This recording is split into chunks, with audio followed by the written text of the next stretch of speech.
네, 안녕하세요. 실비아입니다. 자, 오늘 강의는 유치원 교직 논술 강의이죠. 유치원 교직 논술 강의이죠. 선생님, 교재는 요겁니다. 이번에 교재가 나왔어요. 이번에 교재가 다시 나왔고, 이번 강의는 이 교재는 유치원 교직 논술과 심층 면접이 합해진 거예요. 이유는 이제 이 교재 처음에 제가 설명을 드렸지만 저는 유치원 교직 논술과 심층 면접이 다른 거라고 생각하지 않아요. 유치원 교직 논술은요, 글로 쓰는 거예요. 그쵸? 글로 쓰는 거고 심층 면접은 말로 하는 거예요. 그래서 하나는 글로 쓰는 논술이고 하나는 말로 하는 논술이라고 생각하시면 돼요. 그런데 그 답변하는 구성 체계나 또는 내용의 정확도, 그 다음에 논리성, 그런 거에서 차이가 없어요. 한마디로 하나는 글로 하고 하나는 말로 하는 거지 그 체계에는, 틀에는 변화가 없다라는 겁니다. 그래서 저는 하나를 제대로 해서 그것을 유치원 교직 논술에도 심층 면접에도 그렇게 활용하시기를 바래요. 그러면 그런데 이 강의는 어쨌든 저희가 1차에 몰두하는 게 중요하지 않습니까? 그리고 이제 2차 여러분들 아시죠? 저는 각 분야에서 만점, 2차 만점을 자를 배출했고요. 올해도 우리 선생님들이 98점 를 받으신 선생님들이 많아요. 2차에서. 그리고 이제 2020학년도에 그 다음에 2019년 추시에는 2차 개별 지도를 받았던 선생님들은 모두 전원 합격을 하셨어요. 그래서 2차는 제가 이제 자신있게 선생님들이 1차를 합격하고 오시면 그때 저와 정말 모든 시간과 에너지를 다 2차에만 써서 합격을 하실 수가 있다라고 말씀을 드려요. 근데 제가 그렇게 자신있게 말씀을 드리는 거는 일단 1차를 합격하신 분들이라면 기본 실력이 있어요. 그러니까 기본 실력, 무슨 얘기냐? 1차 합격자가 논술 점수가 낮을 수는 없잖아요. 근데 면접은 말로 하는 논술일 뿐이에요. 우리가 거기에 익숙해지기만 하면 상관없는 거거든요. 그러니까 이미 논술이라는 걸 틀을 잡으신 분이고 1차 지식이 있는 분이기 때문에 저는 이제 그분의 실력이라면, 그런 분들의 실력이라면 2차에서 무난하실 거다, 합격을 하신다라면 했어요. 그래서 이번에 1차에서 물론 좋은 성적을 받으신 분들도 있었고 1점 위인 선생님들도 있었고 소수점으로 붙으신 선생님들도 1차에서는 있었는데 2차에서는 그분들이 이제 98점을 다 받으셔서 우리에게 합격자 설명회 오셔서 우리 선생님들께 그 노하우를 전해 주시기도 하셨었죠. 그래서 저는 그렇게 실력이 있는 분들이라면 2차에서 좋은 결과가 올 거라고 믿기 때문에 그 시험 전까지, 1차 전까지는 조금 선생님들께 1차 시험에 집중하라라고 말씀드리고 싶어요. 그래서 여기에는 심층 면접과 유치원 교직 논술이 모두 있지만 이제 선생님들과 하는 부분은 유치원 교직 논술 부분입니다. 그 다음에 선생님, 2021 학년도부터 논술에서 한 가지 아주 크게 바뀐 것이 있습니다. 그것이 뭐냐면요, 답안지예요. 답안지 유형. 자, 올해 초수시라면 나는 애초에 그냥 나 아무것도 모르겠어. 그거 괜찮아요. 근데 이제 지금까지 준비를 하셨던 선생님들이라면 그 원고지 있잖아요. 우리가 이제 답안지를 1200자 원고지 형태에 썼었어요. 그런데 그게 줄글 형태로 바뀐 거예요. 그러니까 줄노트 있죠, 선생님? 이런 밑줄, 이런 원고지 형태에서 요런 형태로 바뀐 거예요. 원고지 형태에서 밑줄 형태로 바뀐 거예요. 그럼 그게 무슨 어떤 큰 변화가 있냐? 없어요. 없어요. 그냥 1200자 원고지에 썼던 그 형식을 그냥 줄글로 쓴다라는 것밖에 없어요. 유아와 초등은 작년까지 2020학년도까지만 해도 원고지 형태를 썼고요. 중등은 줄글 형태를 썼어요. 근데 이제 유아와 초등도 중등처럼 줄글 형태로 가겠다라는 게 2021학년도에 이제 한국교육과정평가원이 한국교육과정평가원이 아니라 이제 교육청에서 발표를 했나요? 그렇게 해서 발표가 됐어요. 그래서 이제 형식 답안지 유형은 바뀐 거예요. 그러면서 바뀐 게 또 하나 있어요. 점수 체계예요. 원래는 저희가 분량에 1200자 안 되거나 1100자가 안 되거나 1200자를 넘으면 분량 점수가 마이너스 1 됐어요. 그러니까 분량 점수라는 게 1이 있었거든요. 근데 이제 줄글 형태니까 글자 수는 중요한 게 아닌 거예요. 다만 그 줄 안에만 써야 돼요. 2장을 주거든요. 25줄 한 장, 25줄 한 장 주는데 그 장에 맞춰서 그냥 초과하시면 안 돼요. 한마디로 그 옆에 막 적으시고 또 다른 종이에 적으시고 그러시는 건 아닌데 그 2장 안에만 적으면 글자 수 상관없이 채점이 돼요. 그럼 선생님들이 기존의 원고지 형태의 1200자 적으시는 것보다 더 많은 양을 적으셔야 될까요? 더 적은 양을 적으셔야 될까요? 아니면 1200자 그 정도만 적으시면 될까요?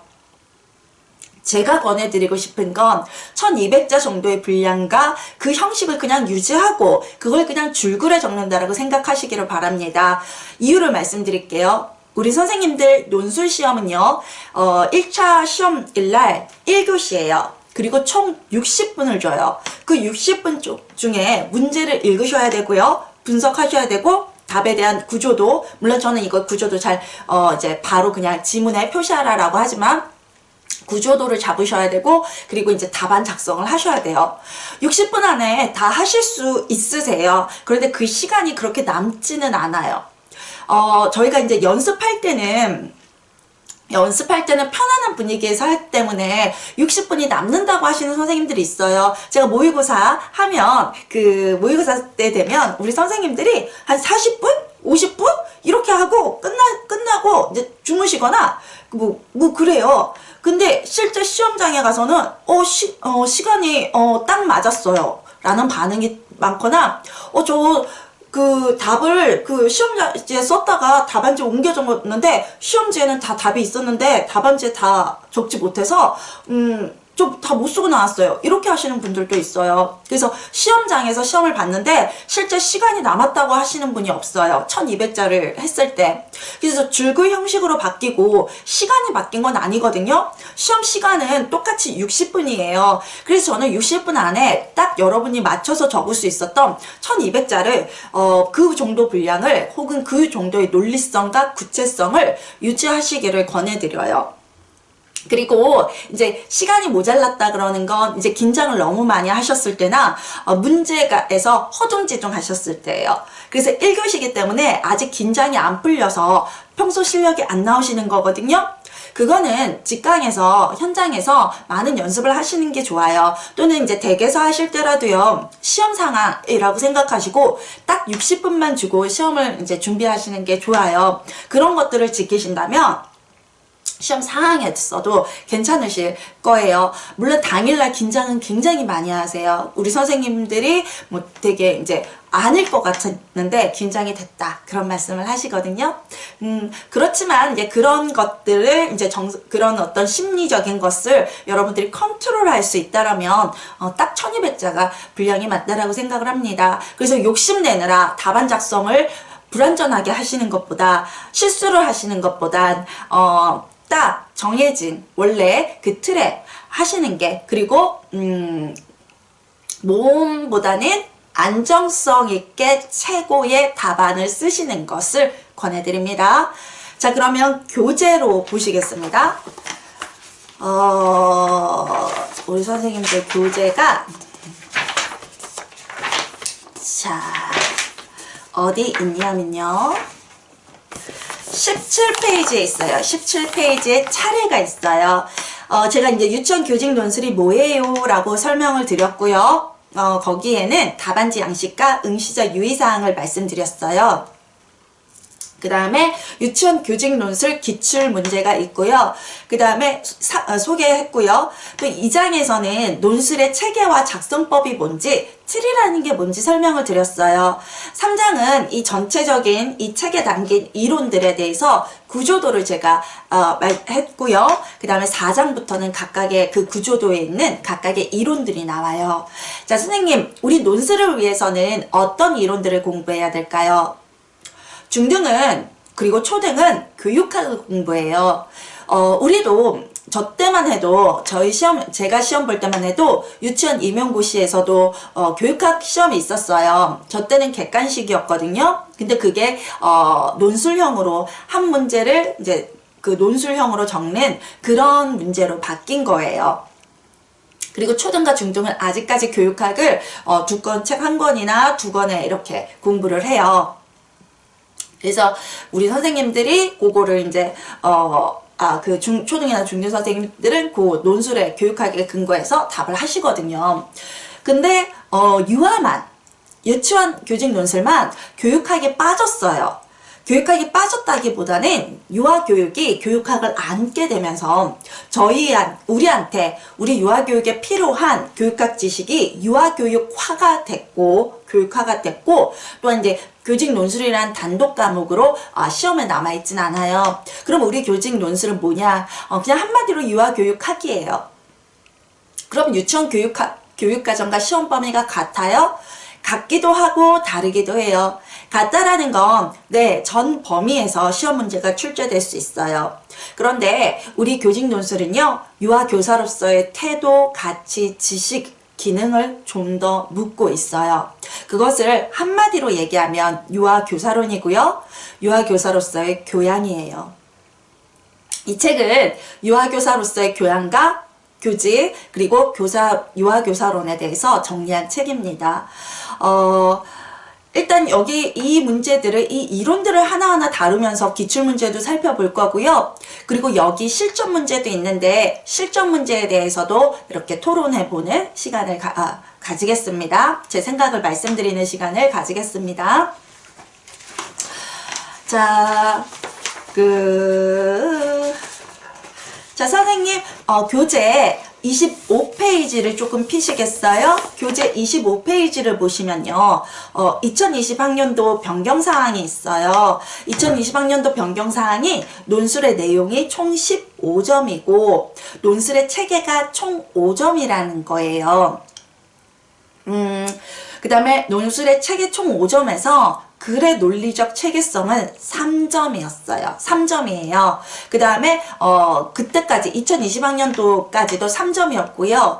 2020학년도에는 맞춤법과 분량이 들어갔는데 각각 1점씩 이번에는 맞춤법에 2점을 주고 분량 점수는 뺀다라고 합니다. 그렇다고 해서 답안지 밖으로 작성하시면 그 답안지 자체가 답안 처리가 안 될 수 있기 때문에 답안지를 초과해서 답안지 밖에 답을 적는 건 아니라는 거 알아주셨으면 합니다.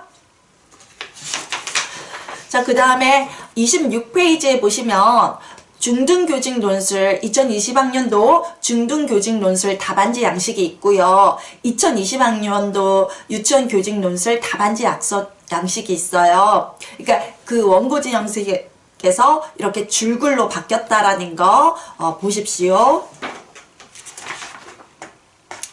그 다음에 선생님 이거 아주 중요한 건데요. 우리 논술은요. 답에 기호를 쓰라 그럴 때가 있고 기호를 쓰지 않으라 그럴 때가 있어요. 2020학년도에는 기호를 사용하라 그랬고요. 추시 때 2019 추시 때는 번호를 사용하든 사용하지 않든 둘 다 인정한다 그랬고요. 2019학년도에는 번호를 쓰라 그랬어요. 그래서 번호를 쓰고 답안 작성을 하라는 게 2019학년도부터 나온 거거든요. 그때 그렇게 이렇게 갑자기 시험 한 달 전에 발표가 돼서 준비가 안 되신 선생님들도 있었지만 이제 저와 선생님들은 그 번호 체계를 빨리 바꿨어요. 그게 어려운 게 아니거든요. 그래서 그렇게 해서 답안을 작성한 선생님들이 20점 만점을 받기도 했고 그 다음에 했거든요. 그래서 여러 합격자 20점 만점자들의 답안이 이 논술책에 들어있기도 합니다. 그 다음에 2020학년도에는 아예 그렇게 2020학년도 바로 전 시험이죠. 하위 문항의 번호 또는 기호와 함께 답안을 작성하라는 게 명시돼 있었어요. 근데 이렇게 한 달 전에 응시자 유의사항이 발표가 되거든요. 1차 시험 한 달 전에. 근데 이렇게 8번에 그 응시자 유의사항 8번에 하위 문항의 번호 또는 기호와 함께 답안을 작성하라라고 한국교육과정평가원 또 얘기했고 응시자 유의사항에도 이렇게 나와 있는데 그걸 거부하는 선생님들이 계셨어요. 물론 저와 하는 선생님들은 그렇지 않아요. 저와 하는 선생님들은 항상 답안지를 두 형태로 연습을 해요. 근데 이제 그냥 기호 없이 쓰는 답안과 기호 쓰는 답안 두 가지를 연습을 하고 한 달 전에 응시자 유의사항이 뭐가 발표되냐에 따라서 둘 중에 하나를 선택하라라고 말씀을 드리거든요. 우리가 선택한 게 아니죠. 그쪽에서 선택한 걸 우리가 반드시 지켜주는 거죠. 그런데 이 번호 체계를 쓰는 답안을 제시하는 강사가 저밖에 없을 거예요, 아마. 저만 드릴 거예요. 그래서 이제 그때 기출을 제가 작년에 기출 유튜브 강의를 풀었을 때 그때 선생님들이 그러셨거든요. 이 답안을 이렇게 작성하는 걸 전혀 몰랐다라고 번호 체계 답안은 전혀 모르고 있었다 이런 반응이고 그걸 배워서 저한테 그 강의를 듣고 알았기 때문에 유치원 교직 논술 시험을 잘 볼 수 있었다 이렇게 말씀하시거든요. 선생님, 자 응시자 유의사항은 시험의 주체인 교육부와 한국교육과정평가원이 정한 거예요. 그거는 우리가 반드시 따라야 하는 거지 누가 얘기했는데 안 해도 된대요. 그거는 말이 안 되는 거예요. 그거는 말이 안 되는 거고 당연히 우리는 응시자 유의사항이 먼저예요. 그래서 그 답을 못 제시할 때는 안 해도 돼 이런 반응을 할 수 있어요. 본인이 못하니까. 그런데 그건 아니에요, 선생님. 그쵸? 우리는 무조건 그들이 원하는 그 틀에 맞게 해야 저희 선생님들처럼 20점 만점을 받으시는 겁니다. 그래서 여기에서도 이 책에서도 번호를 쓰는 답과 번호를 쓰지 않는 답 두 가지를 제시했어요. 그래서 우리 선생님들이 그거 양쪽으로 연습을 하시거나 아니면 한쪽을 선택해서 연습을 하시다가 응시자 유의사항이 이번에 발표되면 그대로 따라서 하시면 됩니다. 왜냐하면 중등 2020학년도에 유아는 유치원 교직 논술은 번호 체계를 쓰라 그랬는데 교육학 중등 쪽은 번호 체계를 쓰지 말라라는 지시사항이 나왔거든요. 그래서 줄글을 사용하는 2020학년도에 저도 한국교육과정평가원이 어떤 선택을 할지는 모르겠어요. 그때 가서 저희가 대비가 돼 있다가 하나를 한 달 전에 하나에 몰두하도록 하는 게 중요할 것 같아요. 그 다음에 유치원 교직 논술 기출문제가 있어요. 기출문제는 연도별로 선생님이 한 번씩 보시라고 제가 드린 거고요. 해설은요, 각각의 내용이 소개되었을 때 그때 하겠습니다. 자, 59페이지 보시기 바랍니다. 교육 철학이 58페이지부터 나옵니다. 저 첫 번째 이론이 교육 철학이라고 생각을 하시면 됩니다. 교육 철학이라는 거 뭘까요? 우리가 교육 철학이라 그러면 코메니우스, 루소, 프레벨 이런 사람들이 생각나시죠? 그들이 얘기했던 교육 철학이라는 건 뭘까요? 교육 철학은요, 교육에 관한 지혜를 탐구하고 사랑하는 활동이라고 해요. 그런데 교육에 관한 지혜는 뭘 얘기할까요? 이론을 뜻해요. 우리에게 전수되는 거. 그게 지혜예요. 그러니까 우리 선대들의 교육에 대한 생각이 우리에게 전수되는 거. 그래서 코메니우스, 인류의 선대, 인류의 옛날 사람들이 교육에 대해서 우리한테 얘기했던 거. 그래서 코메니우스의 교육 철학, 누군가의 교육 철학, 누군가의 루소의 교육 철학, 그렇게 얘기하는 거예요. 그래서 교육에 관한 지혜는 코메니우스나 루소나 이런 사람들이 교육에 대해서 말했던 거예요. 그리고 이제 피아제, 비고스키 이런 사람들, 그러니까 학자들, 우리가 인정하는 학자들이 교육에 대해서 뭐라고 얘기했고 우리가 그것들에 대해서 공부하는 거, 그래서 공부하고 받아들이는 거, 그래서 탐구하고 사랑하는 활동이라고 얘기해요. 그래서 선생님들이 물론 우리도 교육 철학이라는 걸 만들어요. 저도 이제 교육 철학이 뭐냐라고 하면 저의 교육 철학은 비고스키의 이론에 근거하고 있어요 라고 얘기하는 걸 얘기하거든요. 전 비고스키 생각이 너무너무 좋아요. 비고스키가 그 현재적 발달 수준을 얘기했고 잠재적 발달 수준을 얘기했잖아요. 그런데 우리가 현재적 발달 수준에서 잠재적 발달 수준으로 올라갈수록 우리의 잠재적 발달 수준도 올라간대요. 그럼 선생님 그건 뭘 뜻해요? 우리의 잠재력은 우리가 노력하는 거에 따라서 여기에 자꾸 올라가면 올라갈수록 얘도 자꾸 올라가요. 한계라는 게 없는 거예요. 그게 인간이 가진 무한한 잠재 능력 아니겠습니까? 능력 아니겠습니까? 그래서 여러분들도 나 잘 안 돼, 공부가 잘 안 돼, 그게 아니에요. 선생님이 현재적 수준을 뛰어넘으면 선생님의 잠재력은 더더욱 커져요. 그래서 항상 여기까지 선생님이 바랬던 것보다 더 위에까지 올라가실 수 있는 거예요. 그리고 이제 그렇잖아요. 그래서 우리의 교육 철학은 어떻게 세우는 거냐 하면요. 항상 이론에 근거했어야 돼요. 나의 독보적인 이론, 고집스러운 이론이 아니에요. 학계에서 인정받는 학자들의 이론에 근거하고 있어야 돼요. 그래서 제가 비고스키 이론에 근거하고 있습니다. 그러면 교육에 관한 지혜가 저는 비고스키라고 인정한 거고 그거에 대해서 비고스키 이론을 굉장히 탐구하고 그것을 내 교육에 적용시키려고 노력한다라는 그런 뜻이에요. 그래서 선생님들의 교육 철학도 항상 이론에 근거하고 있어야 돼요. 그래서 그 밑에 보시면 교육과학과 경험이 만들어내는 지식과 정보를 토대로 바람직한 교육행위가 뭔지 어떤 건지 탐구하는 활동이라고 해요. 그래서 어떤 상황에 있었을 때 현장에서 만나는 어떤 상황에서 선생님들께 무엇을 최우선으로 두고 어떤 선택을 해야 되는지를 알려주는 거라고 합니다. 교육 철학의 필요성은요, 3가지가 있어요. 선생님들은 교육 철학을 통해서요, 교육 현실의 바람직한 변화를 위해 교육 철학을 가져야 된대요. 한마디로 선생님들께 교육 철학이 필요한 이유가요, 우리의 교육을 바람직한 방향으로 나아가도록 하기 위해서예요. 둘째는 교육은 편협하게 한 가지 면만 봐서는 안 되죠.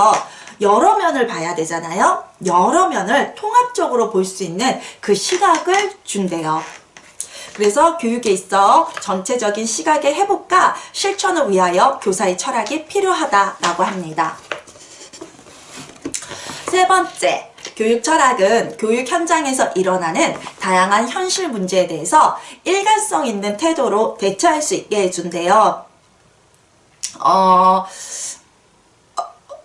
우리가 현실에서 만나는 그런 진짜 문제들은요, 이론에 나와 있지 않은 경우가 있잖아요. 이론에선 이렇게 했는데 왜 현장에선 이래? 우리 많은 생각들을 그렇게 하잖아요. 그렇게 우리가 예기치 못했던 다양한 현실을 만날 때 일관성 있는 태도로 대처할 수 있게 해준다라고 합니다.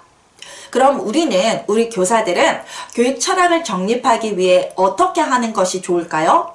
라는 게 3번에 있습니다. 우리 선생님들이 가진 교육 현실을 고민을 하고 실천하는 철학으로서의 철학을 정립해야 된대요. 그래서 교육이라는 건 선생님 머릿속에 있는 게 아니라 그것을 실천하는 게 교육이죠. 이론은 지식으로, 정보로, 책으로 그냥 저희의 머릿속에 남아있는 걸 수도 있어요.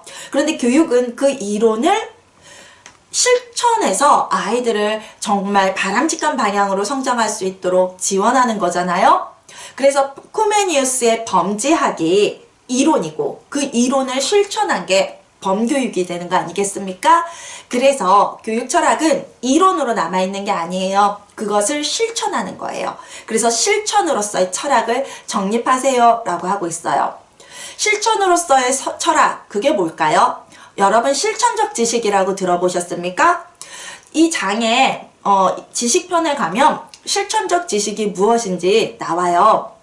그런데 이론을 현장에 적용했을 때 반성적 사고, 반성하는 태도로 적용했을 때 항상 나 자신을 비판적으로 돌아볼 때 내가 거기에서 깨닫는 지식들이 있다라고 해요. 그것들을 실천적 지식이라고 그러거든요. 그래서 여기서도 똑같은 걸 주장하고 있는 거예요.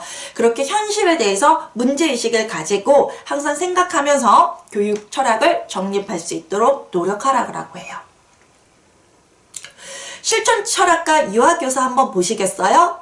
여기서 나온 교육 철학 2가지는 실천 철학과 실존 철학과 포스트 모더니즘이에요. 포스트 모더니즘.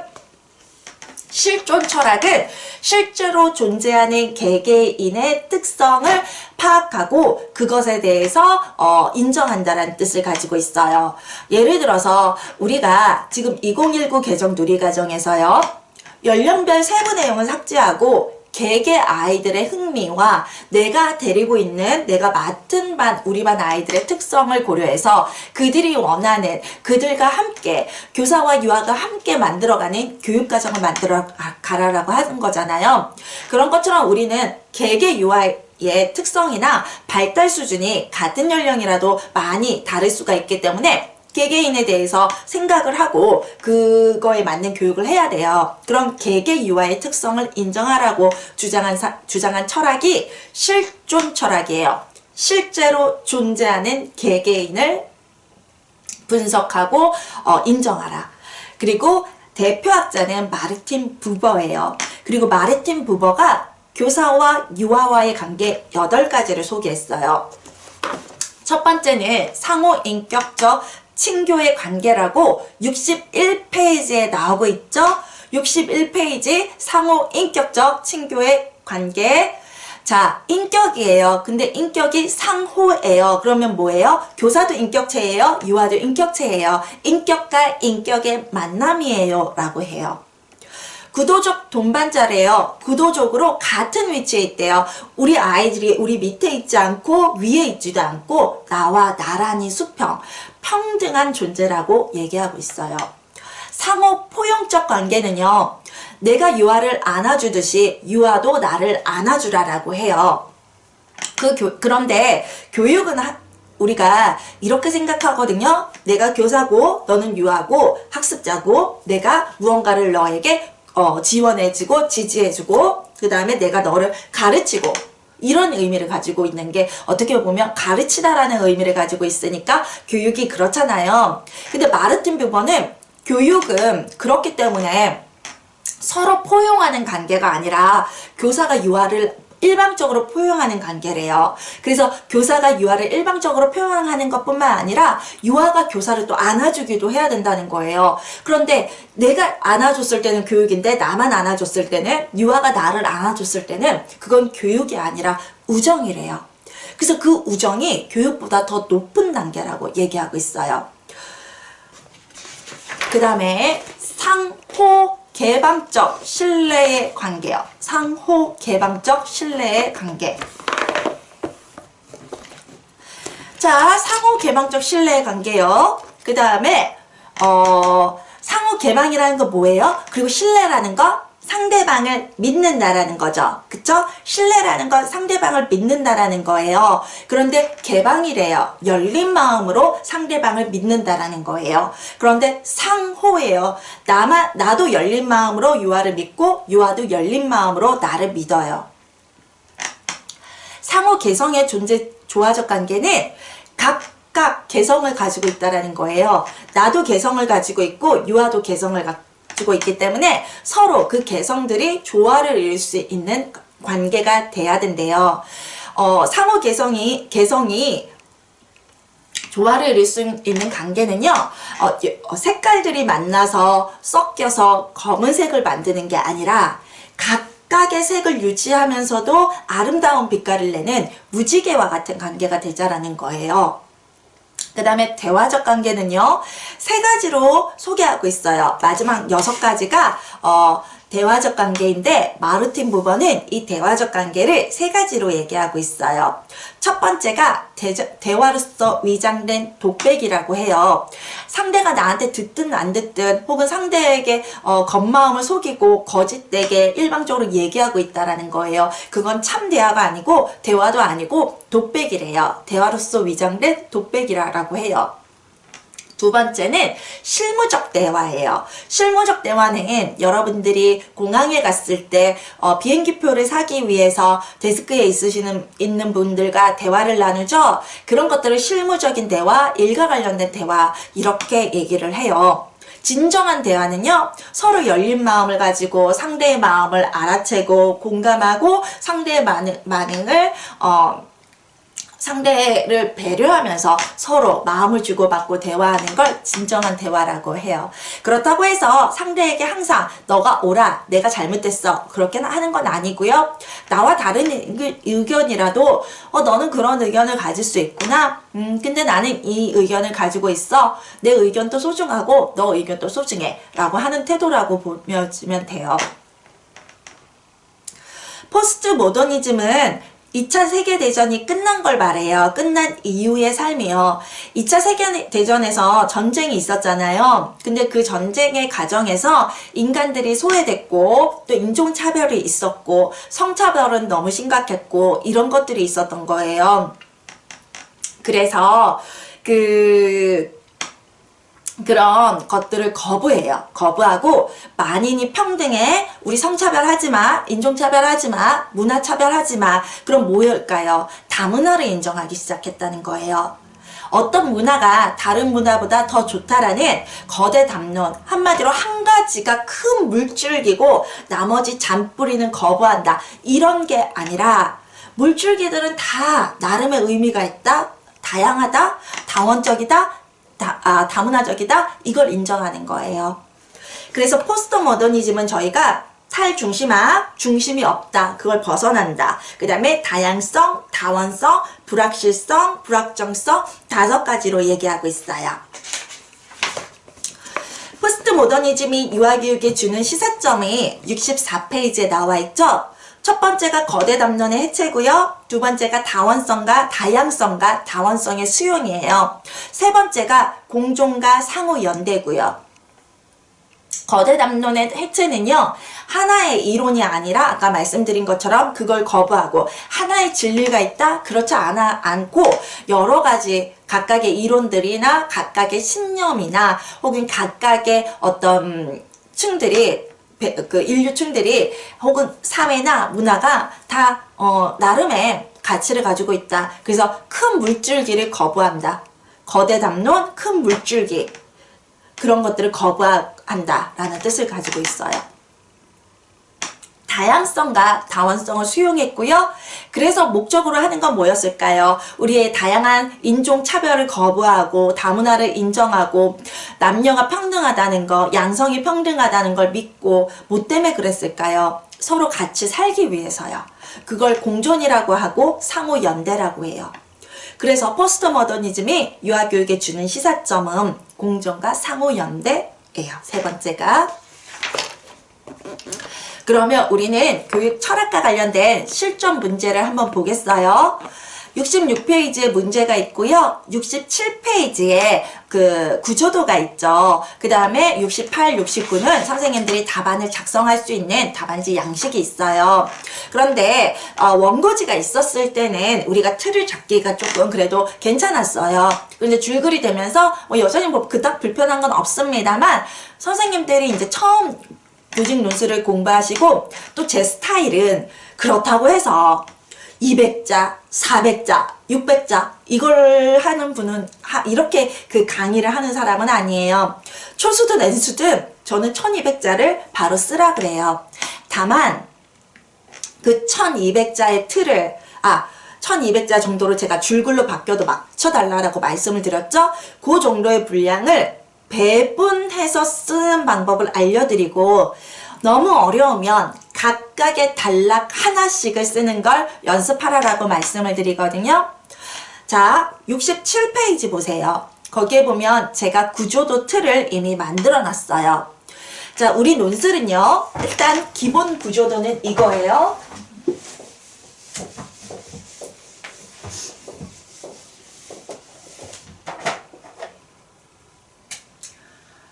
서론과 본론과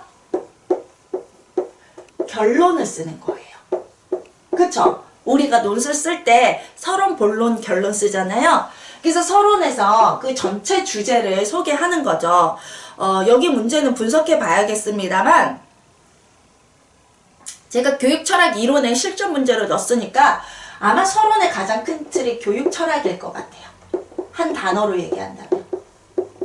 그 다음에 본론이 몇 개로 나뉠까요? 그거는 선생님들이 정하시는 게 아니라 문제에서 정해져 있어요. 무슨 얘기냐면 66페이지에 보시면요. 제가 거기에 문제에 방갈로 1, 방갈로 2, 방갈로 3 이렇게 써져 있죠. 저거는 제 문제 스타일이 아니라 기출이 그렇게 되어 있어요. 기출이. 그 기출 형태를 제가 따라온 거예요. 기출 한번 보실까요? 그럼 앞에 기출이 2013년 문제가 32페이지에 있거든요. 거기에 보시면 32페이지의 문제에 보시면 2013년 기출문제라고 되어 있고 그 문제에 방갈로 1 유아평가의 목적, 방갈로 2 포트폴리오, 방갈로 3 각 문제점에 대한 해결 방안 이렇게 되어 있죠.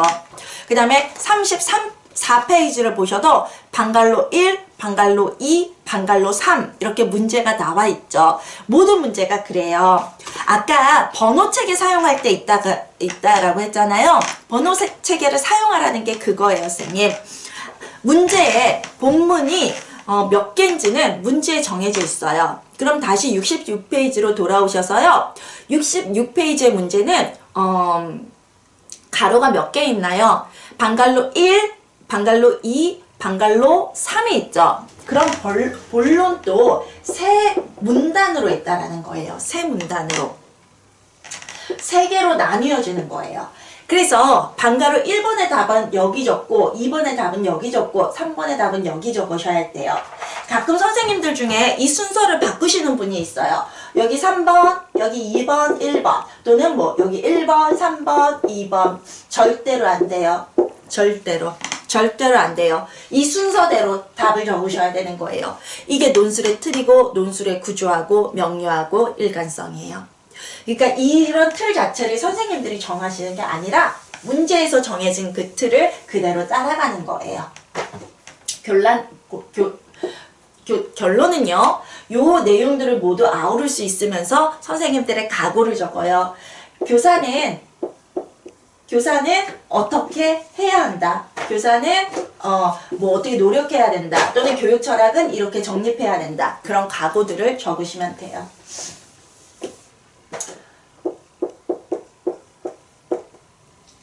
또는 결론이라고 되어 있죠. 그럼 선생님 각각의 분량은 어떻게 하는 게 좋을까요? 배점대로 하시는 거예요. 분량이 이게 고등학교 때 이렇게 배우셨죠? 서론 5분의 1, 결론 5분의 3, 그 다음에 서론 5분의 1, 본론 5분의 3, 결론 5분의 1 요렇게 배우셨죠? 요거는 고등학교 때 배운 거예요. 그런데 전문 연구지는 이렇게 분량 정하지 않아요. 이렇게 분량 정하면 본론이 정말 가치 없는 글이 돼버려요. 본론에 내가 하고 싶은 어떤 주장들을 논리적으로 펼쳐야 되거든요. 하나하나 따져봐야 되는 거예요. 근데 이 5분의 3의 분량으로 말이 안 돼요. 애초에 학술지는 그 분량을 자신이 어디에 중요도를 두냐에 따라서 글 쓰는 사람이 정하게 돼 있어요. 그런데 우리가 정하지 않죠? 누가 정해요? 출제자가 정해요. 출제자가 그걸 어떻게 알려줘요? 점수로 알려줘요. 아까 본론이 15점이라고 그랬잖아요. 그쵸? 우리가 본론 점수가 15점이라고 제가 말씀드렸어요. 그 다음에 거기에 보시면 각각의 본론 1, 2, 3이 몇 점으로 배점되어 있는지를 보셔야 돼요. 거기 배점이라는 표가 있죠, 선생님? 배점이라는 표가 있어요. 논술의 내용에 보시면 교육 철학의 필요성과 정립 방안 4점 이렇게 돼 있죠. 4점. 그 다음에 세 번째 실존 철학과 관련해서 7점. 그 다음에 3번 그 포스트 모더니즘과 관련된 거 4점 이렇게 돼 있죠. 맞습니까? 그러면 분량은 어디가? 본론 중이 본론 1, 2, 3이 똑같은 분량이어야 될까요? 아니요. 똑같은 중요도 똑같은 분량이었다면 5점, 5점, 5점 했을 거예요. 그쵸? 근데 그렇지 않고 4점, 7점, 4점 했으면 여기를 길게 쓰라라는 거예요. 길게 쓰라라는 거예요. 3이 있네요. 본론 1, 2, 3이 있고 4점, 7점, 4점이 배점됐다라는 거 5점, 5점, 5점이 아닌 4점, 7점, 4점이 배점됐다라는 건 7점에 해당하는 부분이 가장 중요하다는 것을 말합니다. 가장 중요하다라기 때문에 가장 자세히 써야 되는 거고요. 가장 자세히 쓰기 위해서 분량은 더 늘어날 수밖에 없습니다. 그래서 7점에 해당되는 거에 더 중점을 해서 적으셔야 되죠. 그리고 자, 우리가 이제 점수 배점을 보시면요. 본문의 내용은 본론을 얘기합니다. 본론이 15점이고 그 다음에 논술 20점 중 5점은 논술의 체계입니다. 그렇다면 서론과 결론은 어디에 해당하는 걸까요? 본론 15점이라는 것은 정말 그 말대로 내용을 말하는 거예요. 내용을 말하는 거면 이 서론과 결론은 5점 안에 들어간다라는 거예요. 어디예요? 논리적 체계예요. 그런데 논리적 체계 안에 맞춤법이 2점이고 뭐가 3점이죠? 논리적 체계성. 그게 3점이거든요. 5점 중에서. 그러면 이 3점 안에 들어간대요. 3점 중에서 서론과 결론만 보겠습니까? 아니잖아요. 본론에 또 잘 짜임새 있게 됐는지 전체적인 구조도를 볼 거잖아요. 그래서 서론 결론은 많아봤자 1점씩밖에 분포가 안 돼요. 그쵸? 그러면 여기는 1점, 1점, 중간에 4점, 7점, 4점 이렇게 분포가 되는 거거든요. 그럼 총 점수가 17점이에요. 여러분들 글쓰기 내용에 따라서 1점으로 배점하고 나머지를 4점, 7점, 4점으로 하면 17점이에요. 그러면 50줄을 적으라고 되어 있죠. 총 50줄을 작성하셔야 되죠. 이 50을 17로 나누셔야 되는 거예요. 그러면 2.9 얼마가 나와요. 그러니까 3줄 정도가 나오는 거예요. 반올림에서. 그러면 서론 3줄, 결론 3줄, 나머지 본론에서 쓰시면 돼요. 어떻게 쓰시냐면 4점은 3, 4, 12, 3, 7에 21, 3, 4, 12 이렇게 12줄, 21줄, 12줄 이렇게 적으시면 돼요. 그래서 점수에 따라서 그 분량을 정하시는 거예요. 근데 이걸 이제 N수생들은 스스로 하시는 게 필요하죠. 근데 N수든 초수든 솔직히 이제 뭐가 중요하겠습니까? 그 기본부터 하는 게 중요하겠죠. 그래서 기본부터 한다라고 했을 때 이 분량 잡는 것도 처음부터 조금 해나가는 게 필요하거든요. 근데 조금 어려워요. 근데 제가 그래서 그 교재에 보시면 답안지에 분량을 이미 정해놨어요. 68, 69를 보세요. 68, 69를 보시면 제가 서론, 하위 문제 1, 하위 문제 2, 하위 문제 3, 결론 이렇게 적어놨죠. 그쵸? 그럼 여기에 선생님들은 답안을 작성하시면 되는 거예요. 그 분량만큼. 하위 문제 1이라는 것은 요 교재에 보시면 아까 제가 요 방갈로 1 있잖아요. 하위 문제 1, 하위 문제 2, 하위 문제 3 이렇게 되시는 거예요. 그리고 67로 돌아오시면 구조도도 제가 써놨죠. 구조도 틀도 그 옆에 있죠. 그 구조도에는 문장을 쓰시는 게 아니에요. 단어나 핵심 구를 쓰시는 거예요. 그래서 이제 답으로 쓰실 거 거기 한번 정리해 보실 수는 있어요. 초수는 이거 정리해 보시는 거 좋아요. 그쵸? 그런데 이제 N수생분들은 바로 이제 글을 옮겨 적으시는 것도 괜찮긴 해요. 그래서 이 구조도는 제가 시험장에 가서는 시험장에 갈 정도라면 시험 직전이라면 구조도 없이 바로 글을 쓰는 게 가장 좋다라고 저는 생각을 하거든요. 그러니까 구조도는 제가 지문에 표시하라 그래요. 지문에서 답을 되는 부분을 찾아서 그렇게 말씀을 드려요. 그래서 이제 그거는 근데 일단 문제풀이나 모의고사 때 가서 하시는 거고 지금은 구조도의 핵심 단어나 구를 좀 적어주시면 좋을 것 같아요. 일단 그러면 이 문제 한번 볼게요, 선생님. 이 문제 66페이지요. 교육 철학이 뭔지 설명하고 있고 아래 지문이 가와 나가 있어요. 가와 나가 교육 철학의 대표적인 두 흐름이라고 얘기하고 있어요. 첫 번째, 교육 철학의 필요성을 3가지 쓰고 교사가 교육 철학을 정립하기 위해 어떻게 하는 것이 좋을지 그 방향에 대해서 1가지 쓰라 그러고요. 가에 설명된 학자의 관점에 근거해서 실존 철학을 설명하고, 그럼 우리는 이미 앞에서 이론을 했기 때문에 가에 설명된 학자라면 누구일까요, 선생님? 마르틴 부버겠죠. 그쵸? 실존 철학이라고 했으니까 문제에서 그 학자의 관점에 근거해서 실존 철학을 어떻게 설명하라 그랬는데 우리가 아까 실존 철학 할 때 마르틴 부버에 대해서 했잖아요. 그러니까 마르틴 부버일 거예요. 확인은 해봐야 돼요. 그쵸? 문제에서 유추는 가능하지만 그게 맞는지 100% 맞는지 항상 지문을 확인을 해야 돼요. 그 다음에 3번 하고 교사와 유아의 관계 3가지, 대화 관계의 중요성 3가지를 설명하라 라고 하네요. 그러면 교사와 유아 관계 3가지, 대화 관계 3가지 마르틴 부버가 맞는 것 같습니다. 그 다음에 그리고 하위 문제 3번 보시면 나에 대해 설명하라 그러잖아요. 나가 포스트 모더니즘이잖아요. 포스트 모더니즘에 대해 설명하고 이것이 유아교육에 주는 시사점 3가지 제시하라라고 되어 있어요. 그러면 포스트 모더니즘이라는 게 딱 나오죠. 거기에. 그리고 제2차 세계대전 이후 뭐 이런 얘기가 나오죠. 그러면 지금 가가 실존 철학을 설명하고 있고 나는 포스트 모더니즘을 소개하고 있거든요. 지문에. 그런데 이제 하위 문제 2번과 하위 문제 3번이 각각 처음에 요구하는 게 실존 철학을 설명하라, 포스트 모더니즘을 설명하라 이렇게 돼 있죠. 그러면 가에서 핵심되는 내용을 요약하고 나에서 핵심되는 내용을 요약하라 그거예요. 그거 한 다음에 이제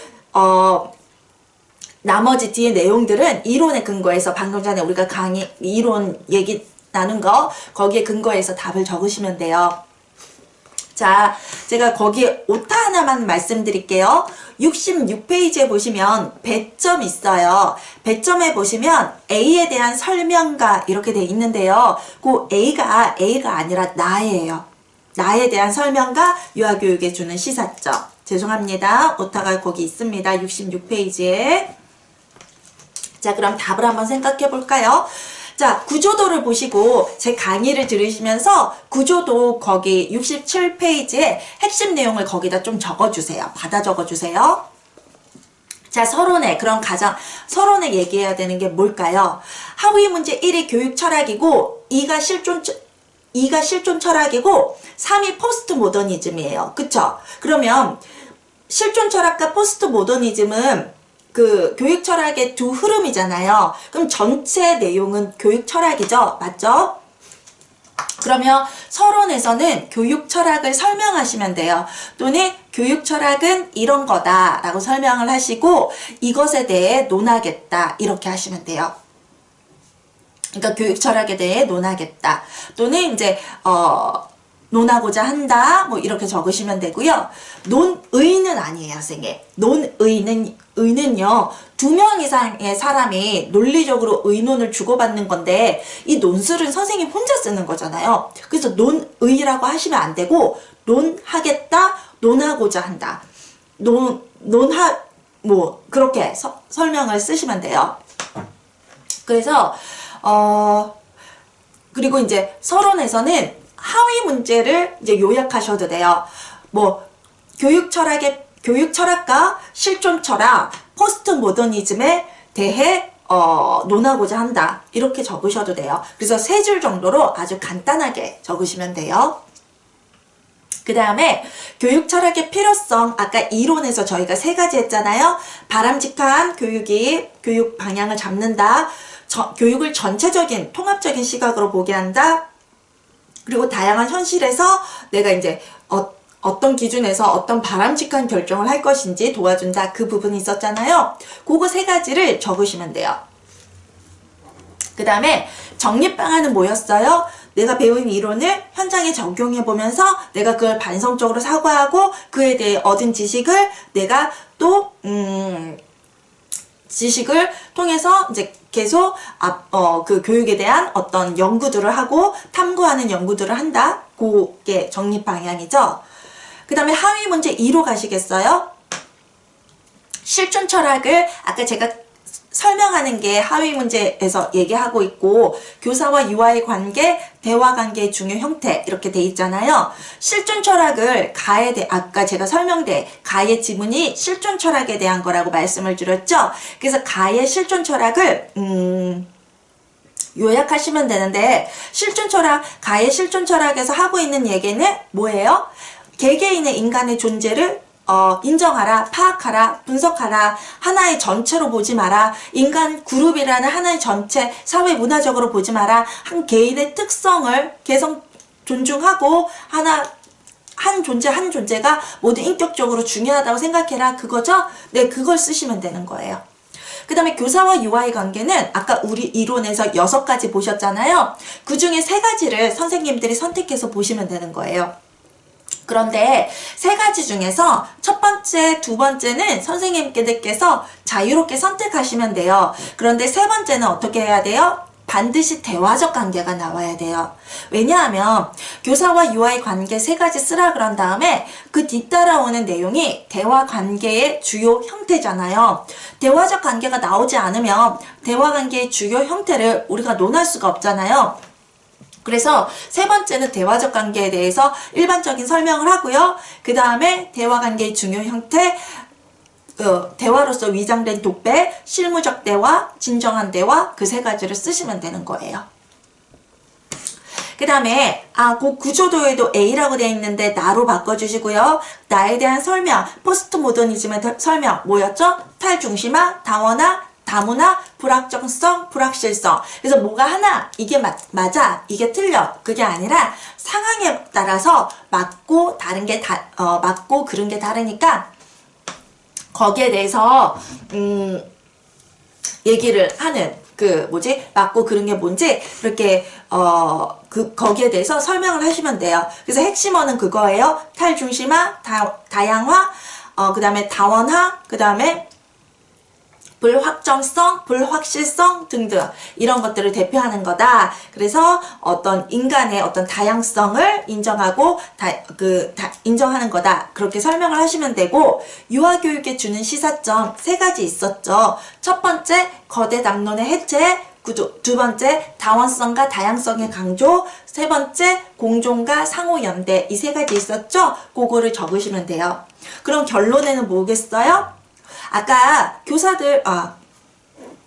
교사들에게 교육 철학의 정립 방향에 대해서도 물어봤잖아요. 그래서 마지막 결론에 유아교사는 이런 교육에 대한 지혜, 여러 교육 철학들을 이해하고 자신만의 교육 철학을 정립해서 바람직한 교육을 실현하기 위해 항상 끊임없이 노력해야 된다. 그렇게 교사로서의 각오를 전체 내용을 아우를 수 있는 내용을 담아서 주장을 하시면 돼요. 그러면 모범 답안을 한번 보실게요. 선생님 모범 답안은 70페이지에 있어요. 저의 모범 답안은 교육 철학은 뭔지 설명했고요. 그리고 교육 철학을 어떻게 논하겠다 이런 얘기를 하고 있어요. 교육 철학이란 교육에 관한 지혜를 탐구하고 사랑하는 활동이다. 여기서는 교육 철학의 필요성을 유아교육 안에서 논하고자 한다. 이렇게 얘기했어요. 그러니까 제 생각에는 실존 철학과 포스트 모더니즘도 우리가 유아교육 안에서 그 필요성을 논하고 있고 또 유아와 교사의 관계는 어떤지 보고 있잖아요. 그리고 이제 실존 철학과 포스트 모더니즘은 철학 안에 들어가 있잖아요. 그래서 저도 이제 교육 철학이란 말로 실존 철학과 포스트 모더니즘을 분명히 얘기해 준 거예요. 그러면서 유아교육 안에서 논하고자 한다라고 얘기를 했어요. 자, 결론 한번 보실게요. 본론 보시기 전에 제가 한 거는 교사는 끊임없이 노력해야 된다. 이게 저의 틀이에요. 저는 항상 교사는 노력해야 된다, 한다 그렇게 적어요. 근데 뭘 위해서 노력할까요? 본론의 내용이겠죠? 교사는 이처럼 다양한 철학적 관점을 반성적으로 받아들여 자신의 교육 철학을 정립하고 일관성 있는 교육을 제공하도록 끊임없이 노력해야 된다라고 얘기를 했어요. 우선 요런 선생님들만의 답변, 각오, 교육 철학과 관련된 거 쓰시면 되고요. 본론 가겠습니다. 본론의 첫 번째 문단이 본론 1이죠. 본론의 두 번째 문단이 본론 2의 답이 고요. 본론의 세 번째 문단이 본론 3의 답이에요. 그러면 첫 번째 문단, 본론의 첫 번째 문단 보겠습니다. 교육 철학은 첫째, 교육 현실에 바람직한 변화를 위해 필요하다. 현장의 문제 개선을 위한 교사의 주도적 참여는 일정한 교육 철학적 안목이 있을 때 가능하다. 둘째, 교육에 대한 전체적 시각의 회복과 실천을 위해 필요하다. 이를 통해 교사는 단기적 효과뿐만 아니라 장기적 효과도 고려할 수 있다. 셋째, 현장의 다양한 문제에 대해 일관된 대처를 하기 위해 필요하다. 이는 교사가 자신의 교육이 학생의 삶에 어떤 영향을 미치는지 알고 있어야 가능해진다. 또 교사가 교육 철학을 정립하기 위해서는 자신의 교육에 대해 문제의식을 가지고 철학적 태도로 의문이 제기하고 성찰하면서 자신이 수행하는 교육활동의 의미를 이해해야 한다 라고 되어 있어요. 그래서 교사가 이해해야 한다 부분까지는 교사가 어떤 식으로 교육 철학을 정립해야 되는가 거기에 대한 답변이죠. 그 다음에 가르 제시한 부버의 실존 철학은 아까 학자 이름이 그 학자의 근거에서 실존 철학을 정립하라 그랬잖아요. 그래서 저는 학자 이름을 넣어줬어요. 그래서 부버의 실존 철학은 집단에 해소되지 않고 공통에 의해 통분되지 않고 하나하나 타에 견줄 수 없는 인간 존재를 가리키는 것이다. 그 다음에 제가 인간관계를 한 건 첫째, 교사와 유아는 첫째, 상호 인격적 친교의 관계이다. 교사는 유아를 인격체로서 목적시해야 되지 수단시해서는 안 된다. 둘째, 구도적 동반자의 관계이다. 교사는 동등한 참여를 통해 유아의 암과 삶의 동반자로 존재한다. 셋째, 대화적 관계이다. 교사는 유아와 대화를 통해 서로의 인격을 부화시켜주는 관계가 되어야 한다. 이제 대화적 관계 나오죠? 대화적 관계에서 주요 형태를 좀 더 살펴보면 이렇게 문장 흐름을 맞췄어요. 그래서 제가 말씀드린 것처럼 세 번째 유아와 교사 역할을 대화적 관계로 하면서 그 뒤에 나오는 그 질문에서 물어본 내용과 맥을 같이 한 거예요. 그래서 바로 대화적 관계를 조금 더 자세히 살펴보면 첫째, 대화로서 위장된 독백이 있다. 자신의 입장을 강요하고 상대방의 이야기를 듣지 않으려 한다. 두 번째로 실무적 대화가 있어요. 객관적 이해의 필요에 의해 발생하는 대화이다. 셋째, 진정한 대화가 있다. 정체성을 가지고 대화에 참여하여 책임을 지고 응한다. 그리고 쟤는 이제 덧붙여줬어요. 진정한 대화가 부버가 강조하는 대화적 관계이다. 이렇게 했어요. 그 다음에 나에 해당하는 포스트 모더니즘은 불변의 체계적 진리를 거부하고 탈중심화, 다양성, 다원성, 불합적성, 불합실성 등을 중시한다. 그렇게 설명을 해줬고요. 아까 제가 말씀드린 것처럼 저는 그게 키워드라고 생각을 했거든요. 그 다음에 유아교육에 주는 시사점은 첫째, 거대 담론의 해체이다. 진리나 불변하는 보편적 가치를 인정하지 않는다. 둘째, 다양성과 다원성을 수용한다. 그 다음에 불확정성을 인정하며 상대적이고 다원적인 관점에서 현장을 바라본다. 셋째, 공존과 상호연대이다. 타자에 대한 관심과 관계성. 그 다음에 상호연대의식을 강조한다. 그 다음에 그렇게 설명을 했어요. 결론은 말씀드린 것과 같고요. 그런데 제 답변 들어보시고 아까 이론 강의와 제 답변과 비교해 봤을 때 어떤가요? 제가 이론을 문제로 바꿨기 때문에 답은 그럼 뭐라는 거예요? 이론이라는 거예요. 우리 선생님들이 공부를 열심히 하심에도 불구하고 논술에서 만족스러운 점수를 못 받으실 때가 어떠실 때냐면요. 이론에 근거한 답이 아니라 나의 소신의 답을 말씀하실 때예요. 그런데 이 1차 시험은 굉장히 객관적인 시험이에요. 선생님의 소신을 묻는 문제 형태는 정해져 있고요. 다른 형태가 있고요. 이론에 근거한 문제라면 그 이론을 정확하게 쓰는 게 그게 답이에요. 마치 교육과정에서 용어 쓰는 게 아니라 그 서술형 답안 쓰는 거 있잖아요. 그 서술형 답안이 정해진 답이 있잖아요. 그래서 선생님들이 서술형이라 그래서 내가 쓰고 싶은 답을 쓰는 게 아니라 그 문제에서 요구하는 정확한 핵심 내용, 핵심 단어를 담아서 답을 하셔야 되죠.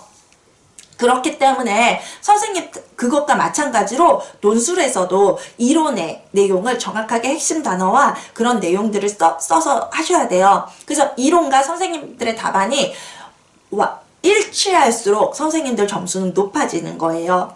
지금은 앞에 이론이 있고 책을 보고 할 수 있으니까 선생님들 답안이 이론을 베끼는 거 아닐까 그런 생각이 드시겠지만요. 시험장에서 그렇겠습니까? 시험장에서는 선생님의 이론이 여기에 있겠죠. 여기에 있는 게 글에 옮겨지는 거예요.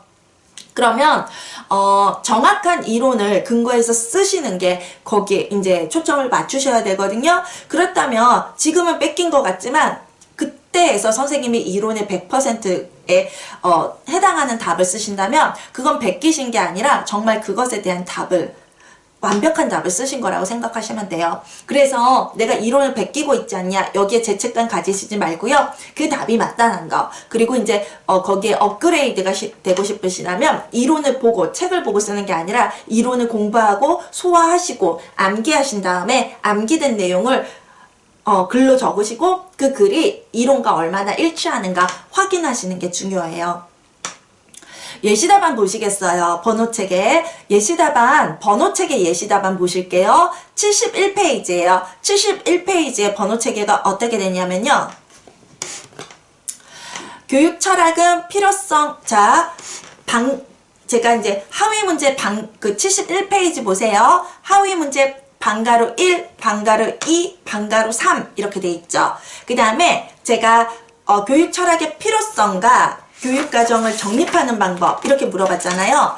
그게 동그라미 1번, 동그라미 2번 이렇게 쓰시는 거예요. 그래서 교육 철학의 필요성 쓰시기 전에 동그라미 1 이렇게 하시고 아까 저희가 첫째, 둘째, 셋째 했던 거 있잖아요. 교육 철학에서 첫째, 둘째, 셋째 그거는 기역, 니은, 디귿으로 바꿔주시는 거예요. 그 다음에 정립방안, 교사의 정립방안에서 답을 쓰실 땐 동그라미 2 하시고 쓰시는 거예요. 그 다음에 방가루 2번 볼게요. 방가루 2번에서는 실존 철학을 물어보고 있고요. 교사 유아 관계를 물어보고 있고요. 그 다음에 대화 형태를 물어보고 있어요. 얘가 동그라미 1, 동그라미 2, 동그라미 3이 되는 거예요. 그리고 동그라미 1, 2, 3 안에 있는 거는 안에서 첫째, 둘째, 셋째 나눠지는 거는 마찬가지로 기역, 니은, 디귿을 쓰시는 거예요. 그래서 번호는 정해져 있어요. 방가루 1번, 동그라미 번호 1번, 그 다음에 동그라미 기역, 그 다음에 동그라미 A, 소문자 A 요런 형태로 나가요. 그래서 거기에 보시면 71페이지 보시면 방가루 2번에 제가 동그라미 1 하고 실천 철학 설명했죠. 그 다음에 교사와 유아 관계 설명하기 전에 동그라미 2 했죠. 그리고 아까 각각의 세 가지 그 교사 유아 관계를 기역, 니은, 디귿이라고 했죠. 그 다음에 대화적 관계 설명할 때 대화적 관계의 주요 형태 설명할 때 동그라미 3번 했죠. 그 다음에 첫째, 둘째, 셋째 거기 안에 있는 세 가지를 기역, 니은, 디귿 하고 답변을 썼죠. 그래서 선생님들께서 소문항에 답안을 쓰고 소문항에 만약 두 가지 요소를 쓰라 그러면 동그라미 1번, 동그라미 2번 쓰는 거고 그 안에서 첫째, 둘째, 셋째 이렇게 쓰시는 거예요. 그래서 이게 익숙해지면 번호 체계가 전혀 어렵지 않아요. 그 다음에 3번 한번 보시겠어요? 하위 문제 3번 포스트 모더니즘 설명하는 거고요. 그 다음에 포스트 모더니즘이 유아교육에 주는 시사점 설명하는 거죠. 두 가지잖아요. 동그라미 1번, 동그라미 2번 되는 거고 여기는 세 가지 적으라고 그랬으니까 기역, 니은, 디귿 이렇게 또 가는 거예요. 그래서 거기에 보시면 제가 포스트 모더니즘 설명할 때 동그라미 1번 적었죠. 그 다음에 유아교사에 주는 시사점 할 때 그 앞에 동그라미 2번 적었죠. 그 다음에 거대 담론 해체 거기 앞에 기역 했고요. 다양성과 다원성 앞에 니은 했고요. 공정과 상호연대 앞에 디귿 이렇게 했었죠. 자, 요게 이제 교육 철학인데 선생님 오늘 분량이 그렇게 많지는 않습니다만 제가 실은요 지금 그 학원에서도 철학까지만 나갔거든요. 오늘은 소개하는 그런 시간이었기 때문에 그래서 철학 나가고요. 다음 시간은 5장 나갈 것 같아요. 그래서 이 책이 지금 이론이 4장부터 20장까지거든요. 21장까지거든요. 근데 16주 동안 진행되는 거예요. 그래서 제가 이 책을 학원에서도 이게 이 책이 그 3, 4월 강의 교재일 뿐만 아니라 5, 6월 교재이기도 해요. 5, 6월 교재, 3, 4월 교재, 5, 6월 교재 같이 쓰는 거거든요. 같이 쓰면서 4장부터 21장까지를 제가 16주 동안 강의하는 거예요. 그래서 논술 강의는 저희가 시간이 길지는 않아요. 왜냐면 쓰는 시간이 들어가니까. 그래서 거의 한 주에 한 챕터가 이렇게 나갈 것 같아요. 오늘은 4장이 별로 길지 않아서 여기까지고요. 다음 주에는 5장, 그 다음 주에는 6장, 그 다음에 7장 이렇게 하시면 돼요. 그리고 진도는 이렇게 해서 저희가 6월 말에 끝나거든요. 근데 6월 말에까지 이 논술 이론을 한 권을 다 하시면 논술 준비 완벽하게 되시거든요. 물론 7, 8월, 9, 10월에는 문제풀이 하셔야 되겠지만 그러니까 걱정하지 마세요. 걱정하지 마시고 너무 욕심부리지 마시고 그 주에 해당되는 내용이 많든 적든 100% 소화하시려고 노력하시면 돼요. 그래서 오늘 첫 주 강의는 여기 하고요. 장마다 분량이 달라요. 그런데 이제 저는 요 강의가 시간제라기보다는 유튜브 강의는 좀 자유롭잖아요. 그래서 시간제라기보다는 제가 챕터제로 나갈 것 같아요. 그래서 챕터가 내용이 많다라면 그 주는 이제 강의 양이 좀 많을 수도 있고 그렇지 않다라면 이제 짧게 끝날 것 같아요. 그래서 시간에 연연해 하지 않고 그 주에 해야 되는 거에 연연해 하고 싶어요. 그래서 오늘은 별로 이제 내용은 그렇게 많지는 않았지만 여기까지 강의하고 다음 주에 뵙도록 하겠습니다.